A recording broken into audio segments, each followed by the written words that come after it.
En 1969, dans la petite ville de Pedersen, aux États-Unis, une étrange et gigantesque boule de feu fait son apparition dans le ciel et s'écrase, ne causant aucun dégât apparent. Quelques années plus tard, 113 enfants conçus cette nuit-là présentent des capacités augmentées et impensables pour le commun des mortels. Rapidement, ils sont mis en quarantaine dans un centre spécialisé et étudiés à fond pour connaître la nature de ces pouvoirs et leur niveau de dangerosité. Mais étant citoyens américains, ils seront libres à leur majorité et pourront s'insérer dans la société. Le tout est de savoir comment, justement. Choisiront-ils de devenir des héros, des vilains ou de se fondre dans la masse ?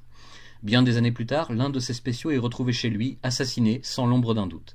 Dès lors, une enquête secrète commence parmi leur petite communauté pour débusquer le tueur. Car, et c'est la seule certitude que l'on ait, l'assassin est forcément l'un des leurs, connaissant les forces et faiblesses de chacun et ayant découvert un terrible secret les concernant.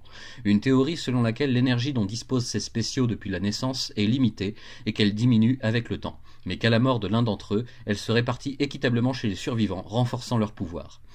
N'ayant aucun mal à imaginer que l'un des spéciaux ait pu péter les plombs et cherche désormais à accumuler le plus de puissance possible, certains s'unissent pour traquer et arrêter le tueur avant qu'il ne soit trop tard pour un nouveau membre de leur groupe. Mais très vite, cette enquête au cœur de l'étrange va révéler bien d'autres choses, bien d'autres secrets, et déclenchera au bout du compte une véritable guerre civile entre spéciaux, avec d'innocents mortels normaux entre eux. Après 10 ans de ce conflit, le pays est radicalement transformé ainsi que le reste du monde qui assiste impuissant à ces batailles. Mais tout se jouera finalement à Chicago, ville meurtrie entre toutes, où la vérité éclatera et où un affrontement titanesque aura lieu, créant une véritable tragédie à l'échelle surhumaine. Les survivants devront alors faire un choix. Retourner à leur vie d'avant ou bien tenter de participer à quelque chose de plus grand que tous.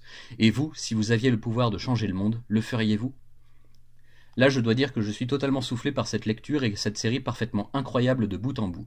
Écrite par Joe Michael Straczynski chez Image à la fin des années 90, Rising Stars nous plonge dans un monde qui découvre tout juste l'existence de personnes à super pouvoirs et qui doit apprendre à vivre avec. Le panel des réactions est très réfléchi et détaillé, l'auteur semble avoir véritablement pensé à tout et pousse le concept jusque dans ses retranchements en maîtrisant au doigt et à l'œil le déroulé du récit. Une véritable leçon de conception et d'écriture qui me laisse totalement pantois après avoir refermé cet épais volume intégral rassemblant les 3 tomes sortis chez Delcourt et scénarisés par Straczynski. Tout ce dont je viens de vous parler ne représente même pas la moitié de ce que vous trouverez dans cette histoire complète, et je ne peux décemment pas aller plus loin sans vous spoiler les principaux enjeux et intérêts de la série, qui amènent le lecteur à pas mal réfléchir au sujet de société, mine de rien, et à l'état de notre monde depuis ces 60 dernières années. Par certains côtés, l'auteur est un sacré visionnaire qui a réussi à prédire quelques tournants majeurs de l'histoire américaine tout en y intégrant un facteur inconnu, l'existence de capacités hors du commun chez des gens qui n'avaient rien demandé. Mais si la série est d'une telle qualité, c'est aussi grâce au dessinateur bien entendu, qu'il convient de saluer comme il le mérite pour avoir participé avec tant de talent à une œuvre si importante et si bien conçue. Merci donc à Koetcha, Christian Zanier, Ken Lashley, David Finch, Stuart Immonen, Brett Anderson et Gary Frank pour ce travail énorme. Certains de ces noms ne vous seront pas inconnus et pour cause, ils ont creusé leur trou dans le monde des comics depuis bien des années maintenant et sont devenus des superstars reconnus dans leur style. Certains ont même travaillé à d'autres reprises avec Straczynski, nous livrant d'autres histoires complexes et au final très humaines dans un univers qui ne l'est pas tant. On retrouve dans Rising Stars les grandes problématiques posées par Straczynski durant toute sa carrière et à chacun de ses passages dans une grande maison d'édition. La nature du pouvoir, que faire avec, comment l'appréhender et le définir, et surtout la grande question du pourquoi qui ne trouve presque jamais sa réponse. Au fond, c'est au lecteur de se pencher sur toutes ces questions et de se faire ses propres idées, convictions et théories pour aller si possible encore plus loin. Quoi qu'il en soit, je terminerai en vous affirmant que nous sommes bel et bien en face d'un chef-d'œuvre du genre, un récit captivant qui vous entraînera des heures durant au fil des pages et des cases, qui vous amènera à réfléchir et à imaginer, et dont la toute fin ne laissera personne vraiment indifférent.